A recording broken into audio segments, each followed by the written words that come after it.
Konrad Curze saw the future. From the moment he could think, the Night Haunter watched his own death play out behind his eyes. An assassin, a blade, a darkness he wouldn't resist. And he watched the galaxy burn around it. The Imperium tells you this is a tragedy, a Primarch cursed with prophecy, twisted by a brutal homeworld, broken into a monster who terrorized his own people and was finally put down for it. A son who fell. But here is the question the tragedy is designed to stop you from asking. The Emperor made the Primarchs. He designed them, gene by gene, gift by gift, in the deepest laboratory beneath Terra. He chose what each one would be. So when one of his 20 sons turns out to be a precognitive instrument of pure terror, a being whose entire purpose is to make compliance happen through fear before a single shot is fired, was that an accident? The Emperor needed an enforcer the galaxy would obey out of dread. He built one. He pointed him at the worlds that needed breaking. And when the monster had served his purpose and become inconvenient, the Emperor let an assassin's blade find him, and let the galaxy believe the monster had chosen to be a monster. Konrad Curze didn't fall. He was manufactured. And the cruelest thing the Emperor ever did to him was let everyone, including Curze himself, think it was his own fault. GW has kept the full picture deliberately ambiguous. The Cursed by a Dark World reading has genuine textual support alongside the Built on Purpose reading, and the free will question never fully resolves in canon. What follows argues that the manufactured instrument reading is the more coherent account of the evidence, its interpretation, but the pieces fit too precisely for comfort. Nostromo circled a dying star whose light could no longer reach the surface. Industrial pollution had choked the atmosphere across generations of heavy adamantium mining, the mineral that made a small number of people extraordinarily wealthy and condemned the vast majority to toiling in extraction industries in abject poverty, with clinical depression inescapable and overpopulation controlled more by suicide than by any deliberate policy. Criminal syndicates owned what governance existed. The nobility extracted what they could from whoever was beneath them. There was no institution in Nostromo's recorded history that had functioned as anything other than an instrument of exploitation. Into this world, the infant Primarch's gestation capsule crashed. Not landed, crashed, punching through the surface, through the adamantium-laden crust, down through the geosphere, coming to rest near the unstable molten core. The crater his descent left in the virtually inviolable adamantium strata was sealed over and regarded with fear and suspicion. To reach the surface, he dug upward through rock and superheated metal. No family took him in. He raised himself alone in the underhive of Nostromo Quintus, the planet's largest hive city, surviving by hunting feral animals in the city's lower levels. From what his own chronicle describes as his earliest waking awareness, the visions came, continuous, overwhelming, impossible to control. He saw death on worlds he had never visited. He foresaw the fates of each of his brothers, as well as his own death. He saw the galaxy consumed. He saw himself dying at the hands of an assassin, in a room he hadn't entered yet, on a world he hadn't reached, with hands he would choose not to raise against her. He decided, somewhere in the underhive, to become the thing all other monsters feared. The campaign began small.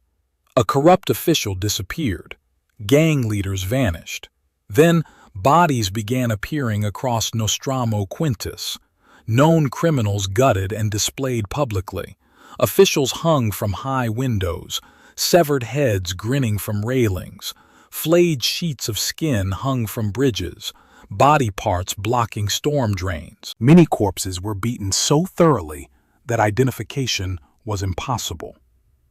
He began broadcasting his executions across the planetary communications network, live, into every picture interface in every home on the planet, transmitting the screaming of his victims to the entire population. He wanted them to watch, because he had understood, in the underhive, that the only thing which reliably controlled people who had never known safety was the credible and continuous promise of consequence.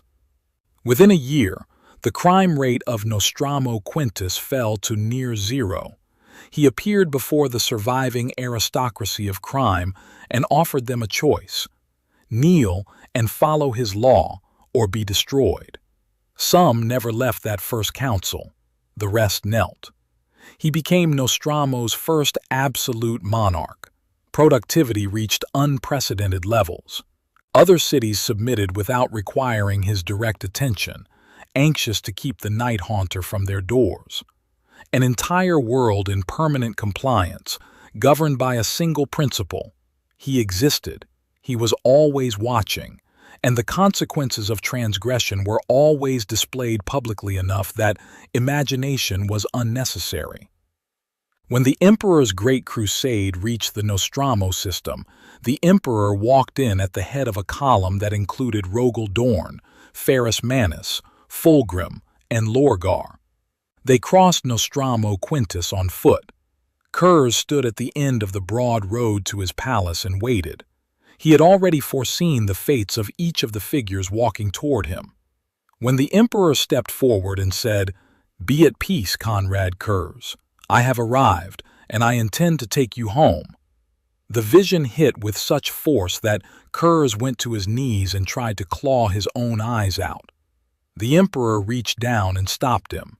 Curze looked up at his father and said, "That isn't my name, father. My people gave me a name, and I will bear it until my dying day, and I know full well what you intend for me." The official Black Library description of his story foregrounds the blood-soaked gutters of his hive-world upbringing. The Black Library novel about him frames it from the outset as watching how he became a monster and a weapon of terror. A monster and a weapon. Both words in the same sentence, never examined in relation to each other. That relationship is where the tragedy narrative stops being an explanation and starts being a function. The Primarchs were engineered. This isn't contested in any reading of the lore. According to Imperial record, the Emperor created them from artificially engineered genes using his own genome as template, in a dedicated facility beneath the Himalayan mountains on Terra. They were grown in gestation capsules. Each was the product of deliberate genetic construction at a level of biological mastery never replicated before or since. The Chaos Gods intervened during the project and scattered the capsules across the galaxy, but the capsules were already differentiated before the scatter, already encoded with specific genetic specifications for each subject. The design specifications produced observable, measurable traits in every Primarch who survived. Robute Guilliman received administrative and strategic genius calibrated for managing a galaxy-spanning military institution. Horus Lupercal received supreme charisma and the capacity to inspire absolute loyalty across entire fleets. Magnus the Red received psychic power of a magnitude that outmatched any other Primarch. Sanguinius received prophetic sight, empathic resonance, and physical wings. These weren't environmental outcomes. Each Primarch was built for a specific role: Magnus for his psychic power, Horus for leadership, Robute for statesmanship. Designed traits, intended specifications. The lore treats them categorically as the products of the laboratory, not the products of whichever world the capsule landed on. Curze's trait set appears in the same categorical grouping. His precognition is listed alongside Corax's invisibility and Sanguinius's wings as a designed gift, a Primarch trait. Same category, same framing. His psychological terror functioned at civilizational scale. He didn't just frighten individuals, he rewired an entire criminal world before he reached adulthood.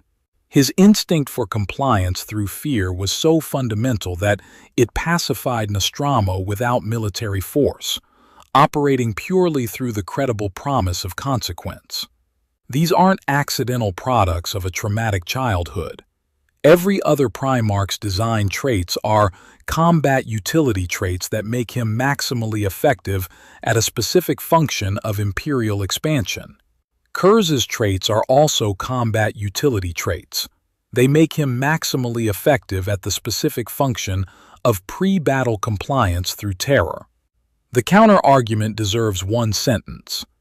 Angron's butcher's nails were forced on him by Nucerian captors, not installed by the Emperor.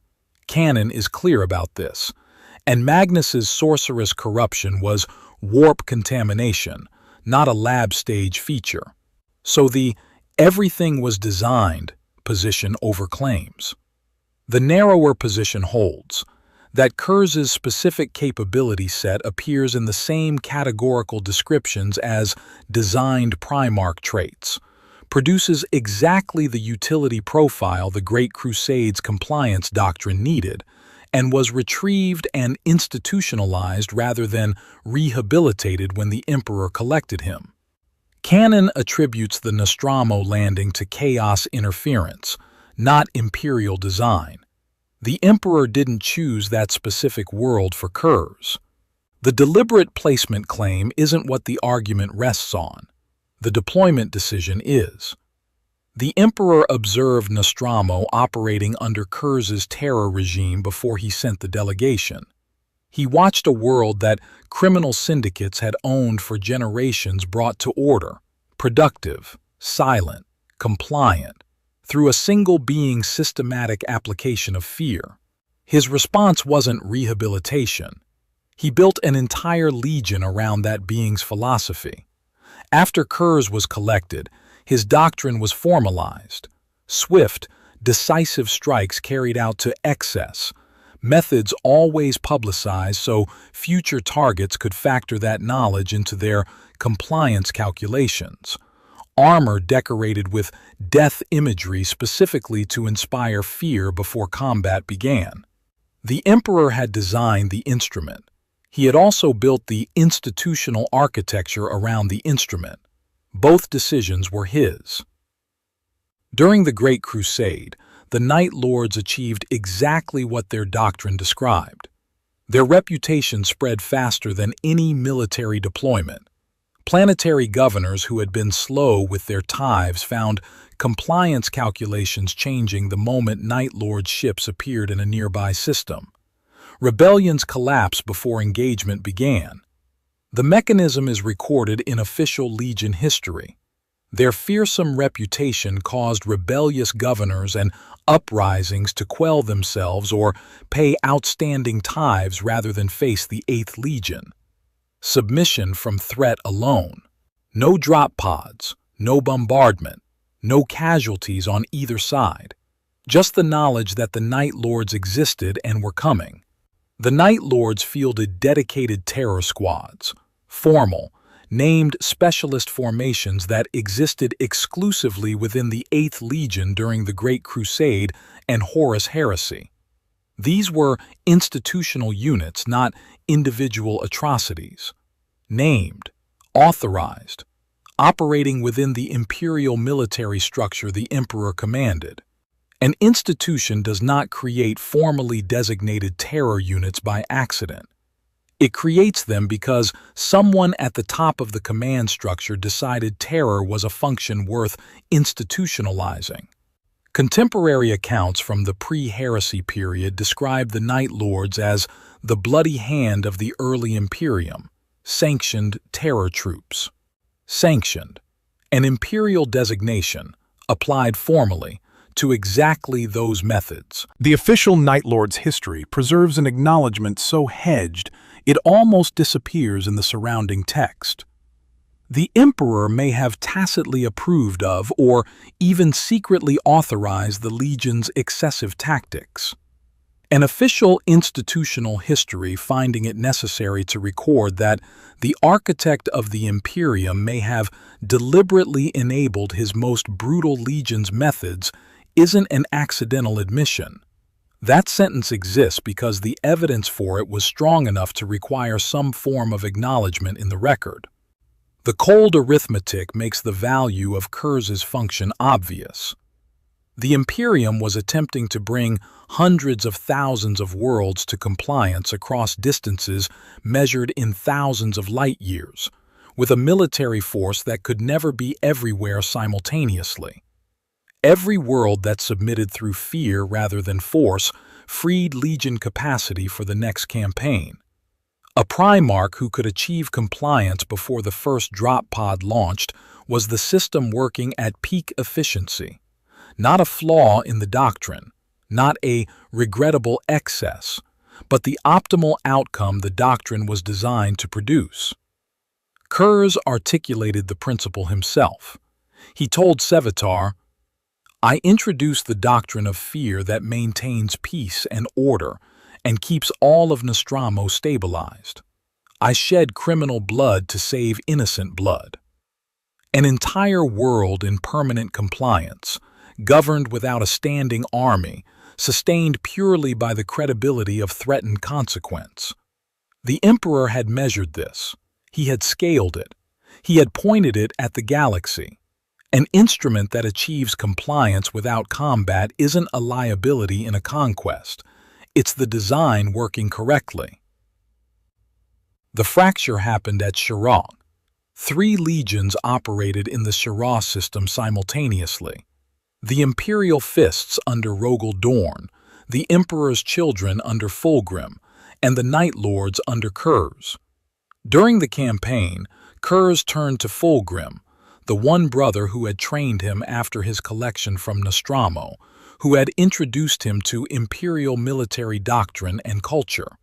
He confided his fears, that the visions had shown him the Emperor intended to have him killed, that the Legiones Astartes would tear themselves apart in perpetual civil war. He told Fulgrim what he had seen. Fulgrim told Dorn. Dorn confronted Curze over what he considered a dishonorable slander against the Emperor's name. The confrontation is documented in Graham McNeil's The Dark King.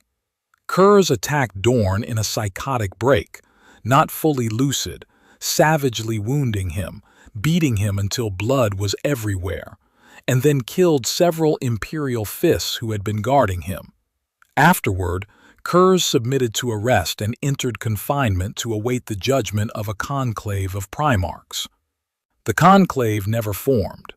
In Curze's absence, the criminal nobility of Nostromo had reclaimed the planet, emptying its prisons into Night Lords' recruitment rolls to keep their best warriors for themselves, flooding the Legion with murderers and rapists rather than the capable recruits Curze had selected. Before any formal judgment could be rendered, Curze escaped confinement, killing more Imperial Fists and Emperor's Children on the way out. He rejoined his legion. Then he took the fleet to Nostromo.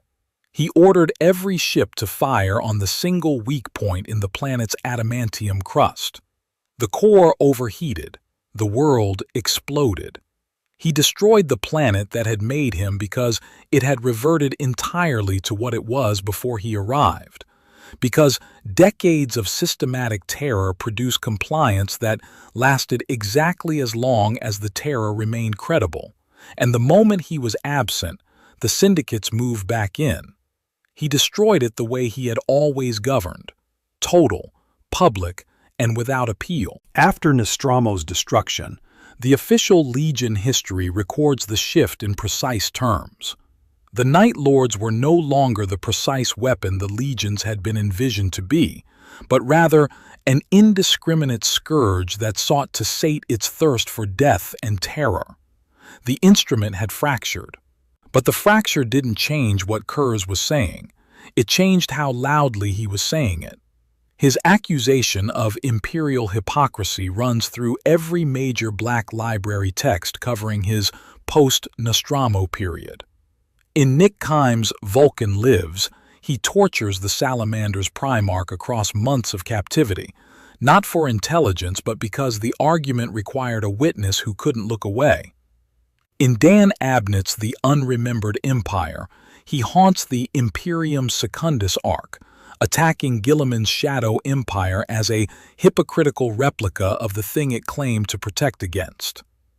In Gav Thorpe's Angels of Caliban, imprisoned by the Lion, he extends the argument through dialogues with Gilliman and L. Johnson until the Lion eventually breaks his spine over his knee rather than continue a debate with someone who keeps winning it. The canonical formulation of his charge is direct.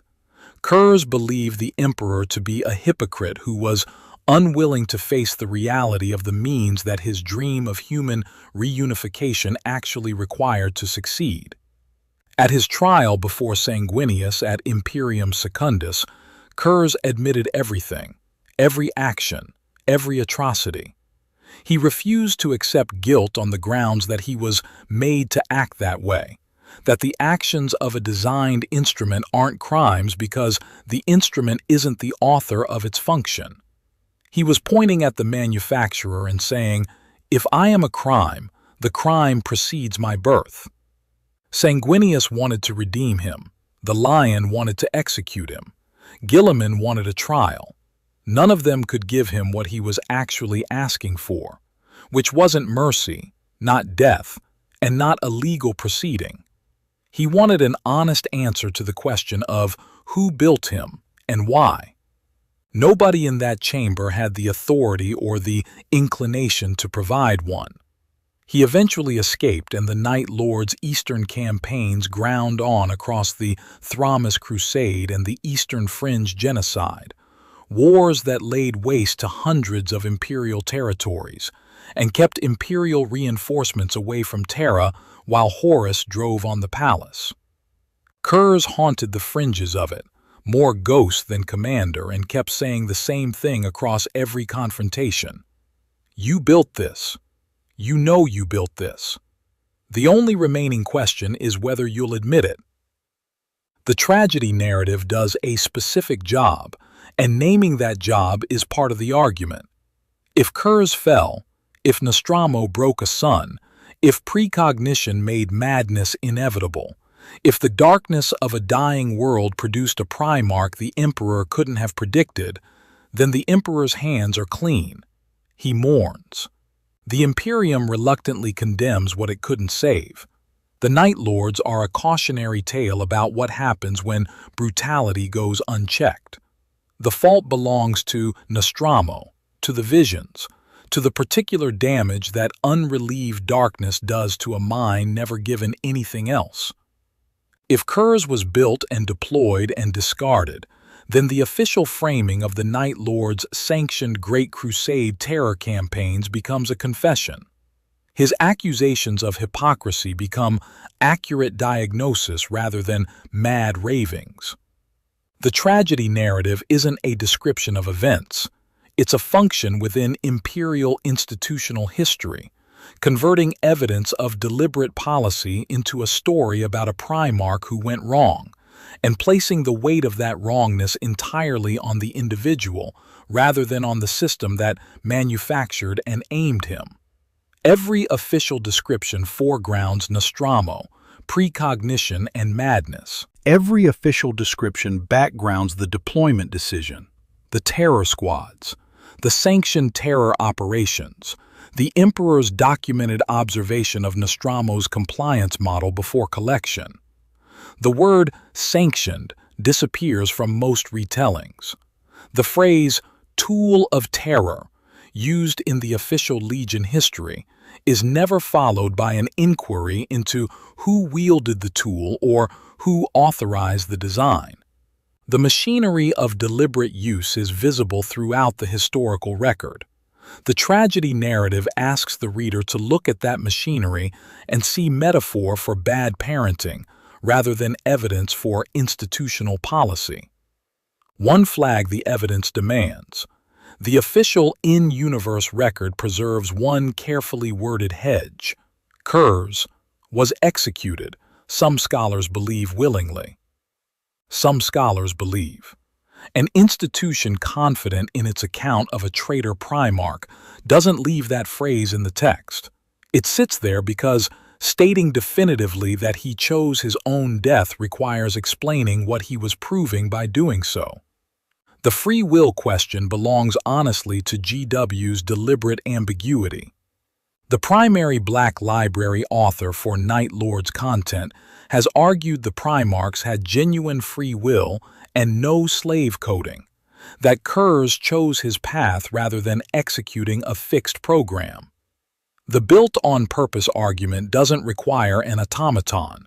It requires only that the Emperor designed an instrument with a specific capability set, retrieved it knowing those capabilities precisely, built institutional doctrine around them, deployed the result for exactly the purpose those capabilities served, and treated the instrument the way institutions treat all liabilities when they become inconvenient. Genuine free will and deliberate design aren't contradictions. The question is whether the Emperor gave Curze any meaningful alternatives to being what he was made to be. Tsagwalsa sits on the outer reaches of the eastern fringe, and after the Horus heresy ended, the Night Lords established it as their base. Curze built a palace there from still living bodies, flesh-lined corridors, human architecture, suffering as construction material. The floor of the approach to the throne room, the screaming gallery, was paved with the living, sealed into the palace, kept alive and in pain to produce a continuous sound. This was what the compliance tool had become in its final form, stripped of any pretense of function. A thing that decorated with suffering because suffering was the only language it had ever been taught. After the heresy, the Night Lords' campaigns from Tsagwalsa grew worse rather than better, and the High Lords of Terra convened to determine what could be done.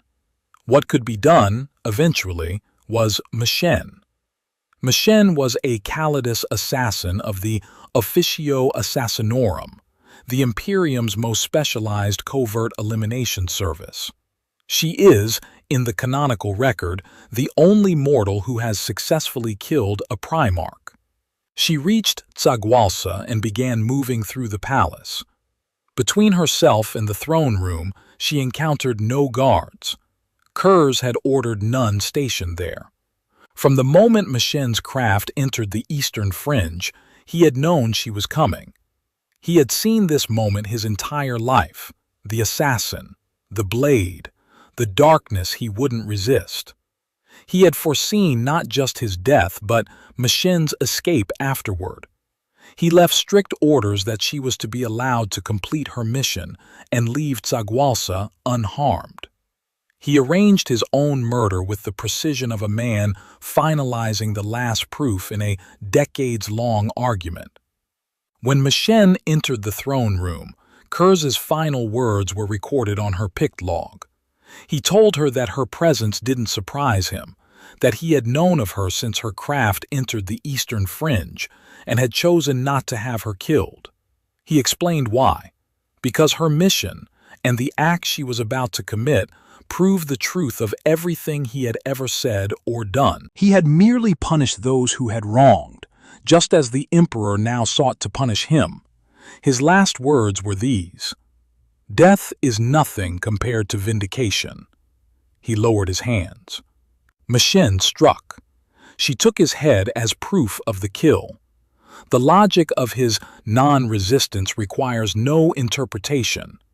For decades he had charged the Emperor, and through the Emperor, the entire institution of the Imperium, with claiming moral authority over methods it had itself invented and deployed. He made this argument in trial chambers, in torture sessions, across confrontations with brothers who couldn't answer it cleanly. He was always dismissed: traitor, madman, self-serving rationalizer. No response to his argument was ever made on its merits, because no response could be made on its merits without confirming the premises. An imperial assassin dispatched to a Primarch without trial, without judgment, without the application of the legal framework the Imperium claimed superiority over, wasn't a response to that argument. It was a demonstration of it. Whether the Emperor personally issued the order for Machin's mission isn't confirmed in the available canon. By Curze's death, the Emperor was already enthroned on the Golden Throne and fading, with governance managed by regents and the High Lords. Curze believed the judgment was his father's. That belief is what made him lower his hands, regardless of which authority actually signed the order. He had spent his entire adult life arguing that the Imperium's law was enforced the same way his law had been, through fear, through threat, through the credible promise of consequences applied without mercy when the institution required it. A Calidus assassin arriving without trial, on an imperial mission, to kill a Primarch who couldn't safely be tried, because a trial would require engaging his arguments in public, on record, before witnesses who might find them coherent, wasn't a counter-argument to that position. It was the position. He chose to die because the manner of his dying completed the proof. Machin fled Sagwalsa with Curze's head and several of his possessions, including the Corona Nox, the symbol of Night Lord's authority. Night Lord's forces pursued her in direct violation of his dying orders. He had foreseen this too and accepted it. Talos Valcorin, an apothecary of the 10th Company known as the Soul Hunter, eventually caught her. The pict log she carried, the recording of Curze's final words, survived her death and made it back to the Legion. A copy was disseminated throughout the scattered Night Lord's war bands. Warriors who had not seen their Primarch in 10,000 years watched him die and heard what he said in the moment before he did. The Night Lords, 10,000 years later, still mostly refuse to serve chaos. They fight because they were betrayed, not because they were corrupted. Many of them scorn faith entirely, respecting only temporal power. Their battle cry has never changed. Ave Dominus Nox. They haven't forgotten what they are. The institution relies on the galaxy being too loud and too vast for anyone to follow that thread back to its origin. GW's ambiguity is real and shouldn't be overstated. The "cursed by a dark world" reading has genuine textual support. The free will question remains open. The Emperor's direct personal sanction of Machin isn't confirmed in available canon. These are honest limits on what the argument can claim as established fact. But examine what is confirmed. The Primarchs were engineered. Their traits were designed. Curze's precognition and terror instinct appear in the same categorical descriptions as every other Primarch's designed abilities. The Emperor observed Nostromo functioning under Curze's terror regime before retrieving him. He built an entire legion around that regime's doctrine. He deployed that legion specifically as a terror instrument for compliance during the Great Crusade. The official record uses the phrase "tool of terror" to describe the Night Lord's imperial function without apparent self-consciousness about what that phrase implies. He didn't rehabilitate Curze, he aimed him. And when Curze began naming the architecture of his own construction loudly enough to become a political liability, when the terror that worked on enemy worlds started producing accurate accusations about imperial methods, the institution's response was a blade rather than a courtroom. Curze's last words identify what he believed the ending meant. His mission proved the truth of all he had ever said or done. He died confirming, not confessing. The Imperium will tell you Konrad Curze was a tragedy, a good son ruined by a bad world, a prophet driven mad by what he saw. It's a kinder story than the truth. The truth requires the Imperium to look at its own official record. The Night Lords were used by the Emperor as a tool of terror, and follow that sentence to its conclusion. A tool is built. A tool is aimed. A tool is set down when it becomes inconvenient. The tool never chose to be a tool. The Emperor of Mankind sat in a laboratory beneath Terra and built a son who would be a monster, because the galaxy he meant to conquer needed one. He made the Terror. He pointed the terror at the worlds that needed to break. And when the terror finally turned its eyes on the man who made it and called him a hypocrite, the Emperor let a blade do what no court would. Curze foresaw his own murder and didn't lift a hand to stop it. The monster never chose to be a monster.